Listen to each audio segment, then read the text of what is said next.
ഏറ്റവും പുതുതായി ഇറങ്ങിയ PSC ബുള്ളറ്റിൻ, അതായത് 2024 മെയ് 1 ഇറങ്ങിയ PSC ബുള്ളറ്റിനിൽ PSC മുൻകാല വർഷങ്ങളിൽ വ്യത്യസ്ത എക്സാംസിന് ചോദിച്ചിട്ടുള്ള ഏറ്റവും ഇമ്പോർട്ടൻ്റ് ആയിട്ടുള്ള ക്വസ്റ്റ്യൻസും അതിൻ്റെ ബൈ ക്വസ്റ്റ്യൻസും ഉൾപ്പെടുത്തിക്കൊണ്ട് ഒരു പങ്ക്തി നമ്മുടെ ഈ PSC ബുള്ളറ്റിനിൽ ഉൾപ്പെടുത്തിയിട്ടുണ്ട്. അപ്പോൾ അതാണ് ഇന്നത്തെ വീഡിയോയിലൂടെ നോക്കുന്നത്. വളരെ ഇമ്പോർട്ടൻ്റ് ആയിട്ടുള്ള ഏറ്റവും നല്ല ക്വസ്റ്റ്യൻസ് ആണ് ഇതിൽ സെലക്ട് ചെയ്തിരിക്കുന്നത്. ഓൾറെഡി 4 വീഡിയോ ചെയ്തിട്ടുണ്ടായിരുന്നു, ഇത് 5ാമത്തെ വീഡിയോയാണ്.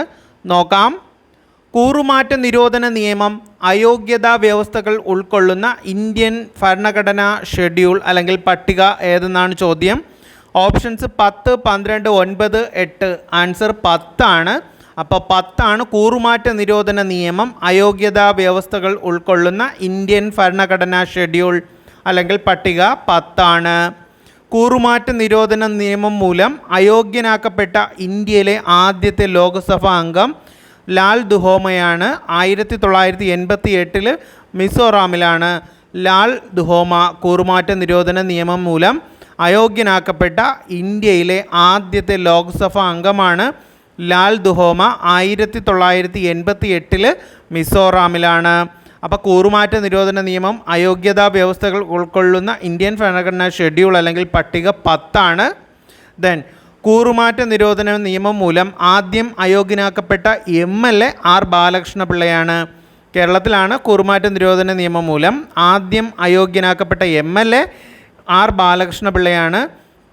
1985 52ാം ഭേദഗതി നിയമപ്രകാരം ഉൾക്കൊള്ളിച്ചതാണ് കൂറുമാറ്റ നിരോധന നിയമം. 1985 52ാം ഭേദഗതി നിയമപ്രകാരം ഉൾക്കൊള്ളിച്ചതാണ് കൂറുമാറ്റ നിരോധന നിയമം.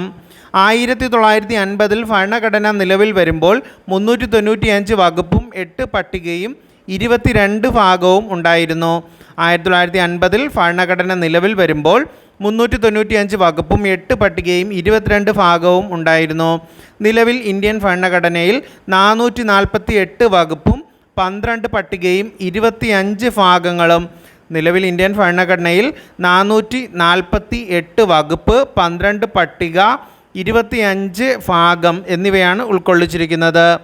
1ാം പട്ടിക ഇന്ത്യൻ യൂണിയൻ്റെ ഭാഗമായ സംസ്ഥാനങ്ങൾ, കേന്ദ്രഭരണ പ്രദേശങ്ങൾ എന്നിവയെക്കുറിച്ചാണ് പരാമർശിക്കുന്നത്. 1ാം പട്ടികയിൽ ഇന്ത്യൻ യൂണിയൻ്റെ ഭാഗമായ സംസ്ഥാനങ്ങൾ, കേന്ദ്രഭരണ പ്രദേശങ്ങൾ എന്നിവയെക്കുറിച്ച് പരാമർശിക്കുന്നു. 2ാം പട്ടികയിൽ രാഷ്ട്രപതി, ഉപരാഷ്ട്രപതി, ഗവർണർമാർ, മറ്റു ഭരണഘടനാ സ്ഥാപനങ്ങൾ എന്നിവയെപ്പറ്റിയാണ് പരാമർശിക്കുന്നത്. അപ്പോൾ 2ാം പട്ടികയിൽ രാഷ്ട്രപതി, ഉപരാഷ്ട്രപതി, ഗവർണർമാർ, മറ്റു ഭരണഘടനാ സ്ഥാപനങ്ങൾ എന്നിവയെപ്പറ്റിയാണ് പരാമർശിക്കുന്നത്. 1ാം പട്ടികയിൽ ഇന്ത്യൻ യൂണിയൻ്റെ ഭാഗമായ സംസ്ഥാനങ്ങൾ, കേന്ദ്രഭരണ പ്രദേശങ്ങൾ. 2ാം പട്ടികയിൽ രാഷ്ട്രപതി, ഉപരാഷ്ട്രപതി, ഗവർണർമാർ, മറ്റു ഭരണഘടനാ സ്ഥാപനങ്ങൾ എന്നിവയെപ്പറ്റിയാണ് 2ാം പട്ടികയിൽ പരാമർശിക്കുന്നത്. 3ാം പട്ടികയിൽ സത്യപ്രതിജ്ഞയെക്കുറിച്ച് പരാമർശിക്കുന്നു. 3ാം പട്ടികയിൽ സത്യപ്രതിജ്ഞയെക്കുറിച്ച് പരാമർശിക്കുന്നു. 4ാം പട്ടിക ഓരോ സംസ്ഥാനത്തിനും കേന്ദ്രഭരണ പ്രദേശത്തിനും ഉള്ള രാജ്യസഭാ സീറ്റുകളുടെ വിഭജനത്തെക്കുറിച്ചാണ് പരാമർശിക്കുന്നത്. 4ാം പട്ടിക ഓരോ സംസ്ഥാനത്തിനും കേന്ദ്രഭരണ പ്രദേശത്തിനും ഉള്ള രാജ്യസഭാ സീറ്റുകളുടെ വിഭജനത്തെക്കുറിച്ചാണ് പരാമർശിക്കുന്നത്. 5ാം പട്ടിക നോക്കിയാൽ 5ാം പട്ടിക പട്ടികജാതി പട്ടികവർഗ പ്രദേശങ്ങളുടെ ഭരണവും നിയന്ത്രണവുമാണ് 5ാം പട്ടികയിൽ. അപ്പോൾ 5ാം പട്ടികയിൽ പട്ടികജാതി പട്ടികവർഗ പ്രദേശങ്ങളുടെ ഭരണവും നിയന്ത്രണവും. ഇനി 6ാം പട്ടിക നോക്കിയാൽ ആസാം, മേഘാലയ, ത്രിപുര, മിസോറാം എന്നീ സംസ്ഥാനങ്ങളിലെ ഗോത്രവർഗ പ്രദേശങ്ങളുടെ ഭരണം സംബന്ധിച്ചാണ് 6ാം പട്ടികയിൽ.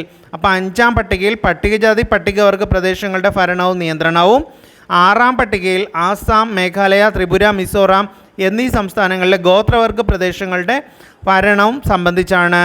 7ാം പട്ടികയിൽ union list, state list, concurrent list എന്നിവ ഉൾക്കൊള്ളുന്നു.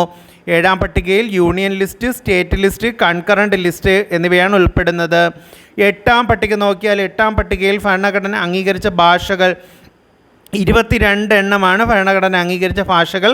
അത് 8ാം പട്ടികയിലാണ് ഉൾക്കൊള്ളിച്ചിരിക്കുന്നത്. 9ാം പട്ടിക നോക്കിയാൽ ഭൂപരിഷ്കരണ നിയമങ്ങളെക്കുറിച്ചാണ് 9ാം പട്ടികയിൽ. 11ാം പട്ടിക പഞ്ചായത്തുകളുടെ അധികാരങ്ങളും ഉത്തരവാദിത്തങ്ങളുമാണ് 11ാം പട്ടികയിൽ. പഞ്ചായത്തുകളുടെ അധികാരവും ഉത്തരവാദിത്തവുമാണ്. 12ാം പട്ടികയിൽ നഗരപാലിക നിയമങ്ങളെക്കുറിച്ചാണ് പരാമർശിക്കുന്നത്. അപ്പോൾ 11ാം പട്ടികയിൽ പഞ്ചായത്തുകളുടെ അധികാരങ്ങളും ഉത്തരവാദിത്തങ്ങളും, 12ാം പട്ടികയിൽ നഗരപാലിക നിയമങ്ങളെക്കുറിച്ചുമാണ് പരാമർശിക്കുന്നത്. 11 പഞ്ചായത്ത്, 12 നഗരപാലിക.